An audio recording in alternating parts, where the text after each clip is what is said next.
राम कथा सुंदर कर तारी, संशय विहग रावण हरि। राम कथा कौन नहीं जानता? कोई ऐसा नहीं जो राम कथा से परिचित ना हो, सभी जानते हैं। जब हम सभी जानते हैं फिर राम कथा क्यों सुनते हैं?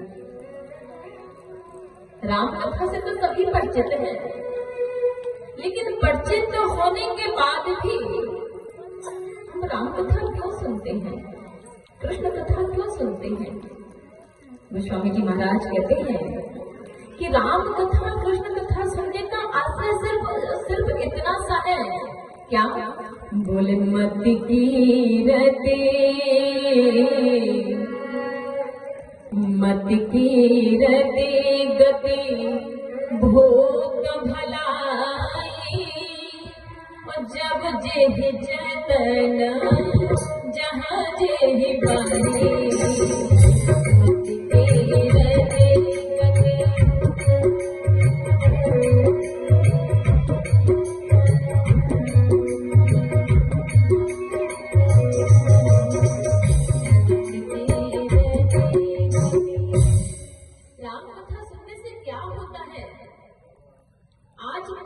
न्यूज़पेपर है, और अगर हम दूसरे दिन पढ़ने बैठे और एक दिन पुराना न्यूज़पेपर पढ़ने के लिए अगर हाथ में आ जाए धोखे से, जानबूझ के तो कोई लेता नहीं है, यदि धोखे से आ जाए तो बड़ा मन खराब हो जाता है। अरे ये तो कल का पेपर है, और बताओ हम आज पढ़ने बैठ गए। जब एक दिन पुराना न्यूज़पेपर कोई पढ़ना नहीं चाहता तो सदियों पुरानी राम कथा ये हम लोग क्यों सुनते हैं? बोले मति क्या मिलता है? मति मीन्स बुद्धि। राम कथा को सुनने से हमें बुद्धि प्राप्त होती है, मति प्राप्त होती है, और मति जब प्राप्त होती है तो उसका तात्पर्य क्या है? बोले जब हमें बुद्धि आ जाएगी तो क्या सही है हमारे लिए और क्या गलत है इसका हमें भान हो जाएगा।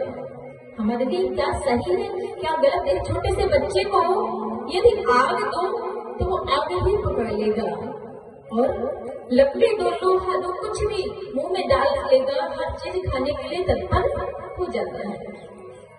तो इसका तात्पर्य उसके पास बुद्धि नहीं है, तभी तो वो खाता है।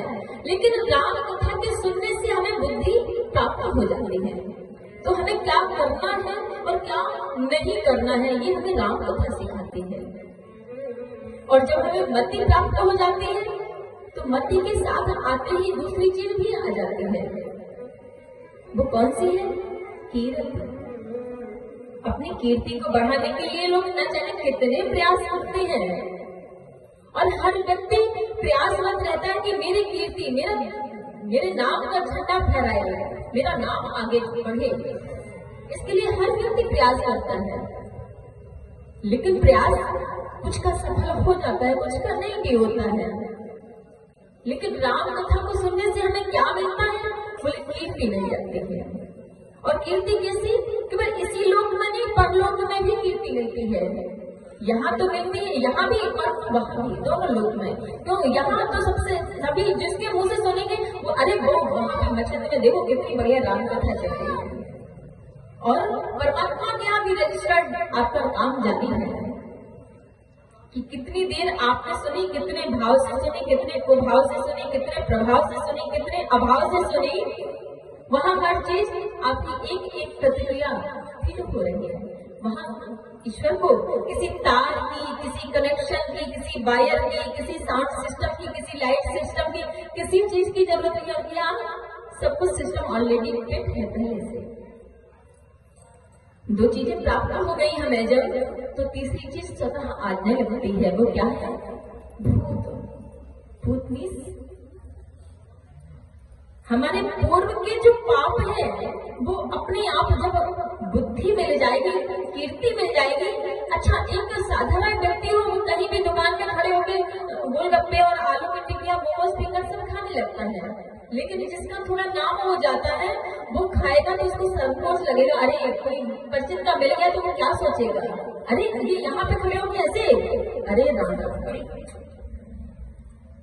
तो तो जब कीर्ति और मति दोनों प्राप्त हो जाती है, उसके बाद क्या आ जाती है कि भूत के जो पहले के हम सोच के फूक के कदम रखेंगे, तो पहले के जो पाप हैं वो पाप धीरे धीरे नष्ट होने लगते हैं। और जब पाप नष्ट होते हैं तो हमारे जीवन में क्या आता है? भलाई। जब हमारे पाप नष्ट होते हैं तो हमारे जीवन में धीरे धीरे भलाई आने लगती है, सद्गुण आने लगते हैं। सुन सुत सद्गुण सकलता, तो कौन कहता है? माता जानकी जी श्री हनुमान जी महाराज से कहती है, हे पुत्र, तुम्हारे अंदर सब प्रकार के सद्गुणों का निवास हो। तुम्हारे अंदर सब प्रकार के सद्गुणों का निवास हो। क्यों कहती है? ऐसे ही केवल माता जानकी ही नहीं, आज हमारी समस्त मातृ शक्ति यदि भलाई चाहती है तो केवल अपने पुत्र की भलाई चाहती है। और संसार में कोई भी कितना भी अच्छा क्यों ना हो, लेकिन जब अपने पुत्र की बात आती है तो फिर वो वहां पे थोड़ा पक्षपात आ ही जाता है मन में, चाहे जितना भी हो। तो भलाई कैसे आती है? बोले कितने भी हमारे कुकर्म क्यों ना हो, जब वो पाप नष्ट होने लगते हैं तो धीरे धीरे जीवन में भलाई आने भी लगती है। और ये सब कहते कहा? बोले जब जेहि जतन जहाँ जेहि पाई। आप अगर एक प्रयास किया आपने, जब जेहि उसका जतन, उसका यतन, उसका प्रारब्ध, उसकी व्यवस्था, सुव्यवस्था बनानी पड़ती है, वो स्वतः से नहीं बनती है, हमें राम कथा करवानी पड़ती है। और करवाते कौन है? बोले राम कीन चाहे सोई होई, करे अन्यथा अस नहीं कोई। जो राम जी चाहते हैं वही होता है, हम सभी चाह के भी कुछ नहीं कर सकते हैं। यदि नहीं कर सकते हैं तो फिर हमें करना क्या है? बोले राम जी के नाम का आश्रय लेना है। तो बड़े भाव से हम सभी राम जी के नाम का आश्रय लेंगे। और नाम पे क्या कहना है?